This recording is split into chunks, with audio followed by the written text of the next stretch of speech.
Bookcase and Coffee presents Buzzing About Romance, a quick shot of romance. Hey everyone, welcome to an episode of A Quick Shot of Romance. I am joined this time by podcast contributor Lindsey. Welcome back to the podcast, Lindsey. Thanks for having me. So excited to talk about Ignite today.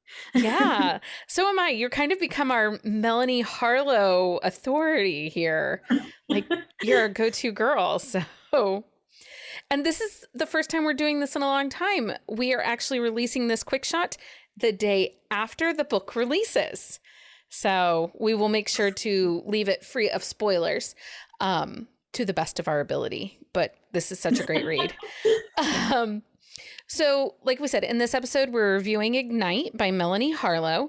This is Cloverleigh Farms book number 6. It is the next generation of the Sawyer family. Is that correct? I think so. I don't want to spoil anything, but it hints at it being like a next generation for possibly all of Melanie Harlow. Yeah. That's not really a spoiler. We can kind of talk about that. Okay, read us the synopsis from Goodreads and then we can get into all of the fun stuff. My new neighbor is a firefighter and a scorching hot single dad, but I swear I didn't set off that smoke alarm on purpose. And I was beyond mortified when he rushed in and saw me naked. Nothing happened, of course, because I, Winnie MacAllister, romance junkie and owner of a constantly broken heart, have sworn off men for 1 solid year. Even protective men with chiseled jaws, bulging biceps, and deep brown eyes that make my breath come faster. Even former SEALs with broad chests and strong hands that make my skin sizzle. Even gorgeous, grumpy guys who have their hands full raising 2 adorable little girls and claim they don't believe in love. Until Dex kisses me one night and I drop all my defenses, also my underwear. He says he's not gentle and he's right. He says I should take the dream job I'm offered in another state and he's right. He says he's too old for me and could never be the man I deserve. He's wrong. Dex and I might be 12 years apart, but the fire between us is the kind that will never burn out. How can I convince him to give happily ever after with me a chance? So the release date of this is November 22nd of 2021, and this episode is releasing on November 23rd, 2021. I had to look at my calendar to make sure I had the dates right. So tropes in this: single dad, girl next door, age gap, and this is a family series. And put out percentage was 39%, and when it pops, it pops. Oh, yeah. That is one thing Melanie Harlow never fails to deliver on. Like, there's always, you never get more than like 40% in her, like her books, sometimes maybe that's halfway, but never more than halfway. And it's reliably like early in the book. Well, it's good. Yeah. I mean, and she doesn't rush it. Like, it was a natural progression. There was a kiss previous. He sees her naked butt. That scene, oh my gosh, I was cracking up. There is a scene where Winnie, who is the main female heroine, her smoke alarm goes off, and she lives in a townhouse, so she shares a adjoining wall with Dex's townhouse, and he's getting the girls ready for bed or to go out to a party. Here's getting ready to go out to a party. He hears her smoke alarm go off. He races down the stairs into her house, upstairs, finds her standing on a suitcase, trying to take the battery out of her smoke detector so it will stop beeping. And she's only holding like a washcloth over her naughty bits. And the little girls are like, Winnie, we see your butt. It is the funniest scene. I love that scene so much.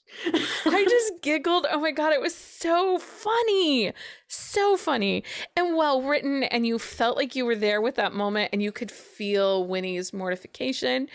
You could also feel Dex, like, he's already attracted to her and he's trying to be like the good guy, but he doesn't want to be the good guy. She crawls into the bathroom. So when like, she comes doesn't down, like get up and run into the bathroom. Like, she crawls. well, she fell off the suitcase and just like Army crawls as fast as she can over to the bathroom and shuts the door and won't come out. Yep. So funny. So let's talk about Winnie a little bit. I think she is a fantastic character. Now, I do want to say, I read this book as a complete standalone. I have read other Melanie Harlow books, but I have never read Cloverleigh Farms, much to everybody's stress. Like, they're like, Becky, read it. I haven't, but I read this one. Oh, okay. You should read Irresistible because it is the first one in that series. You don't have to read them all, but I definitely like that one. And it has so many parallels to Winnie's story. Well, but one of the things that I love is that it is distinctly different. So we'll talk about that. Yeah. Okay. Yeah, we'll talk about the parallels and the differences because that's something that I have an interesting thought about. Okay, so Winnie is the daughter of the characters in Irresistible. This is their daughter. She's grown. She's 22. And Winnie is the quintessential girl next door. She loves her family. She has a best friend. She gets along with everybody. She's funny. So nice. She's such so a nice nice human being, and she's such a sweetheart. Like, I love her as an adult so much. Well, and so one of Winnie's problems that has created this situation where she's given up relationships for a year, is that she feels one of her biggest faults is she gets attached and falls in love too quickly. And she has dated her share of not good guys. Yeah. And she's had her heart broken a lot. And you feel her heartbreak. You feel her trepidation and her self-doubt through this story, like through the whole story. And there's a great line towards the end where she's like, I think she's talking to Ellie, her best friend, and she's like, I want someone to give me the grand gesture, for them to come running after me instead of me running after them. Yeah, and that's another thing too. Like, she doesn't trust her judgment anymore. She's kind of leery overall because of how quickly she falls in love. She doesn't know that she's a good judge of character because the guys that she's dated in the past have not been great guys. I mean, especially her most recent ex that has prompted this, year of adventure. He dumps her right after graduation, and they were planning to move to New York together, and basically he just drops her like a hot potato.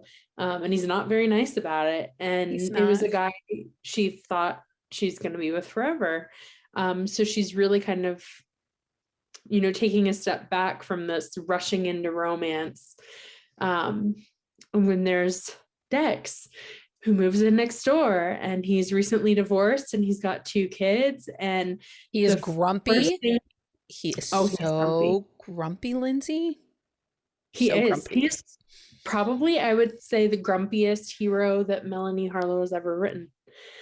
Yeah, he was like grumpy and not like almost a curmudgeon for like a 34-year-old man. He was crusty. Oh yeah, and he does not believe in happily ever afters. His little girls tell you that right away. Right away. Right away, you learn that he's not no happy ever after. He's done. He's cynical. His life is about his girls, and that's it. Well, and he's coming off of a divorce. So some of the things that we should say about him is he is a Navy SEAL. He has recently left the military, has come home, and it ends up being he retired from the military too late to salvage his marriage. The more you read the story, you can figure out that marriage never should have been what it was anyway.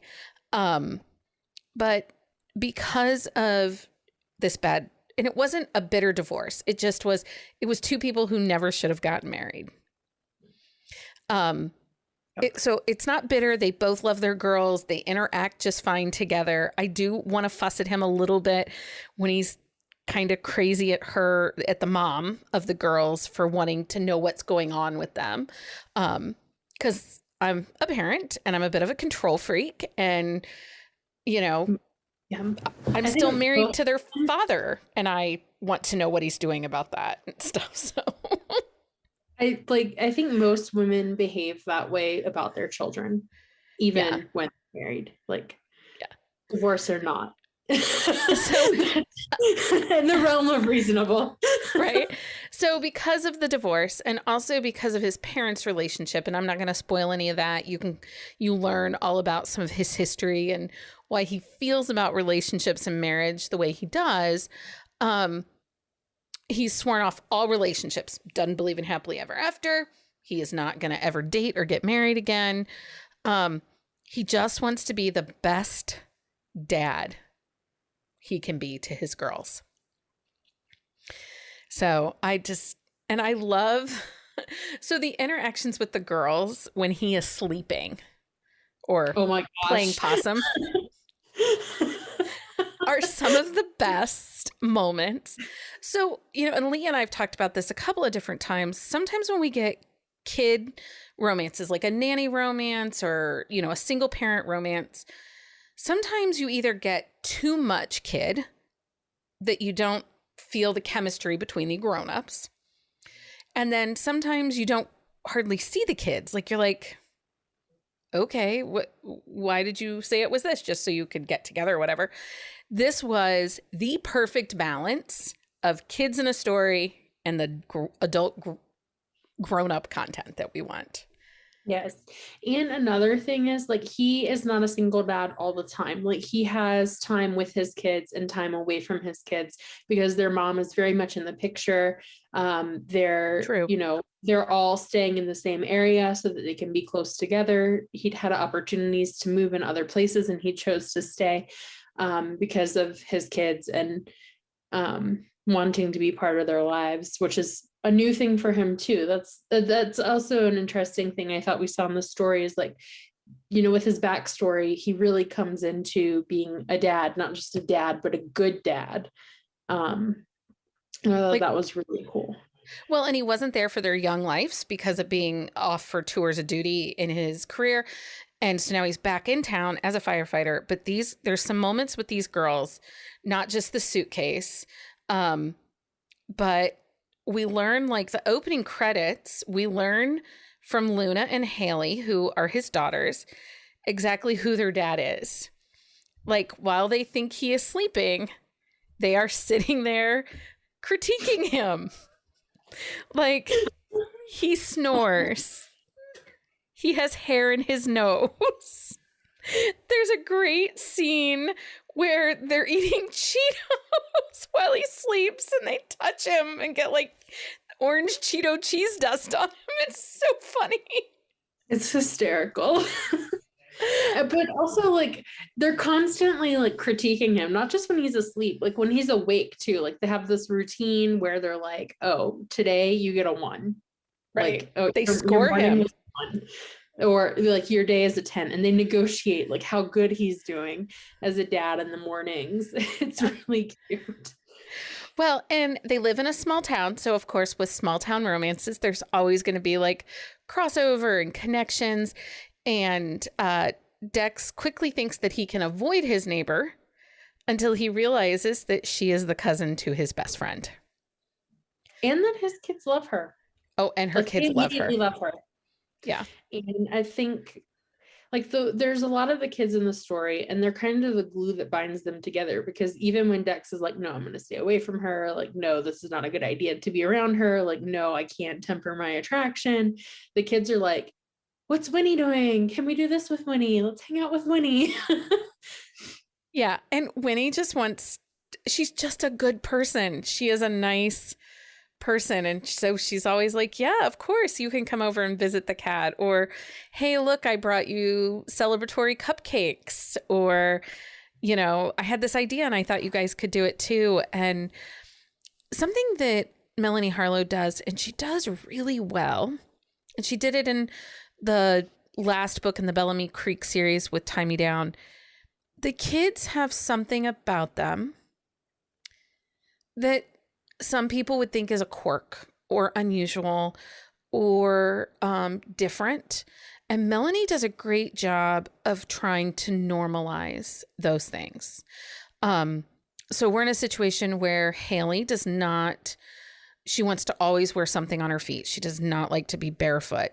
And I was just really impressed with how she handled that. It wasn't this glaring, like, let's use this as a story part or a literary tool to kind of help make a connection between Winnie and Dex or anything like that. It just was a character trait to that child, and she kind of helped talk about it, normalize it, and it just kind of endeared me a little bit more to Melanie Harlow. Like, she just has a special way to do that, because we've seen it. She did it, like I said, in Tie Me Down. She did it with a child that was a male who wanted to wear nail polish and skirts and tutus, and she just normalized it. Just, it is what it is. This is who that person is. And for Haley, she doesn't want to be barefoot. And Winnie, just accepts it and like, hey, we can work with this. We've got this. It's no big deal. And I just thought that was well done. Yeah, it was well done. And she's done that a couple times. She also has another book with another single dad who has an autistic son. And that one was really well done too. And I like that she handles, I like to see, parents struggle really hard with these things. And I think she handles it, like, both sides of it, like realistically portraying the child, but also realistically portraying like how a parent would struggle with that and work to not overcome those issues, but like, no, but you as a parent would feel the best life they can in the face of some very serious challenges and very scary things. Because like even little things like the socks with Hallie, like it's a big deal. They know that she has obsessive compulsive tendencies, and like they work to overcome them. But also Winnie really feels a deep connection to these kids because, obviously when she was young, like we see in her story with Irresistible, they're, her and her sisters, they've just basically been abandoned by their mom with their dad. And she really helps the kids realize, like, even though this is a hard situation you're in, you're very lucky because you have two parents who are present and who love you. And, it's just really well done. It is. Okay, so let's talk about this being the next gen of the Cloverleigh Farms series. So I read this as a standalone, and I was not lost or confused. The author hints at some other stories, past couples, but also future couples throughout without making the pages feel crowded, which is a huge thing for me because some authors, when they write a family series or a next gen series, sometimes they're trying to introduce you to all these other characters so you're engaged and know who all the players are. But at times it can make the chemistry feel diluted between the couple and the pages feel crowded. And Melanie Harlow does not do that at all. I feel like you can pick up one of her books and read it out of order and you are not lost. Her characters, they might feel familiar, but if you can truly read any one of her books as a standalone and not be lost. So, I agree with that. Okay, so let's talk about this because it's talked about a little bit in the book, and I don't want to spoil anything. But we kind of mentioned there's some references to Winnie's parents' story, which is Irresistible, which is book 1 in the Cloverleigh Farms. Me as a reader, I was grateful to have not read Irresistible in a way previous, because that made this story feel very fresh and new and quirky, and I loved it. And I really want to tell you all about the ending scene, but I'm not going to, but I'm just going to say it's really freaking amazing. I loved it. I loved it. The sex scenes are amazing. They're so hot together. Like the love story is good. The family dynamics are good. You get to see, oh my gosh, it's just so good. Yeah. But now, and don't spoil anything, but you read Irresistible. I did. And that's one of the things that I really wanted to talk about is that it is distinctly different. I like one of the things when I first read this, I didn't know, I didn't expect Winnie's story to be the first in the next gen. I thought we'd see Mariah and Chip's story first because she dropped some hints on that first. But I was really excited when this book came out because I loved Winnie and Irresistible. She's got like such a fresh, innocent kind of demeanor about her, and I loved adult Winnie because if you read that book and you read this book, it like Winnie evolves into an adult as you would expect. Like she is just like a really genuinely sweet child and she turns into a really genuinely sweet person, but the parallels between her romance and Franny and Mac's romance are, you know, fairly different. It's fairly different. It's not exactly the same. There's a lot of things that differ. One of the things that is very different is like Winnie has a best friend. Franny is really struggling in her book because she doesn't feel close with anyone but her mom. Like Franny's been very sheltered, and it reads very different because of how distinctly different those characters' backgrounds are. And you really get a lot of that, I think, in Winnie's story to see like just how influential Franny has been as a mother figure to her, because like she doesn't even think of her mom as a mom. Like she thinks of Franny as her mom. And as a result of like that dynamic, and just a lot of other things, it's a very unique story. It does not read like a repeat at all. There's very like aside from the age gap and you know Mac having a similar background and then being a single dad, like there's not really that many parallels outside of that.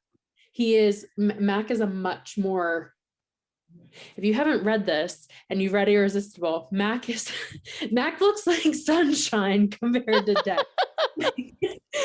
And Mac was not a super happy character. Like he was, you know, he was a single dad who was like completely struggling. Like he was really struggling. Well, you get some little glimpses of her dad in this book, and he's just the kindest. He's just the kindest to his girls, and you can tell he loves his girls, and Dex really loves his girls. So I see it. Okay, let's get to our questions because I really don't want to spoil this for anyone since it just released yesterday. And I want people to pick this up and read it, and it will be available in Kindle Unlimited. So everybody should be able to grab this one. Lindsey, did you like this book? I did. And my favorite thing about it was oddly not the story itself, but the foreshadowing of the next books in the series. I cannot wait. Yeah, I think that's next spring. So I too like this book. I'm slowly becoming a huge Melanie Harlow fan. She's a newer to me author, but she gives us good HEAs. So I did like this book. Who do you think would typically like this book? Definitely any Melanie Harlow fans, any people who are interested in like a second gen book done well. It doesn't read like a second gen book. It reads very fresh, and basically anyone in the mood for some smoking hot firefighter single dads. Yeah, if you like single dad romances, honestly, this one was really a little bit more rom-comish than some of her previous books, I would say. So if you read Avery Flynn, Jiffy Kate, this falls right into line with those two authors. Lindsey, would you recommend this book?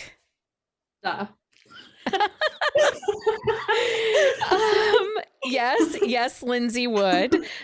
We should thank author Melanie Harlow for the advanced reader's copy of this book so that we could launch the episode around her release. So thank you, Melanie and Social Butterfly PR for that. And I too would recommend this book. Melanie Harlow is someone I do recommend now, as I've read more and more from her. If you have a book that you think we should review for a quick shot of romance, make sure you send us an email at thebees@bookcaseandcoffee.com, because we would love to talk about the books that you want us to talk about.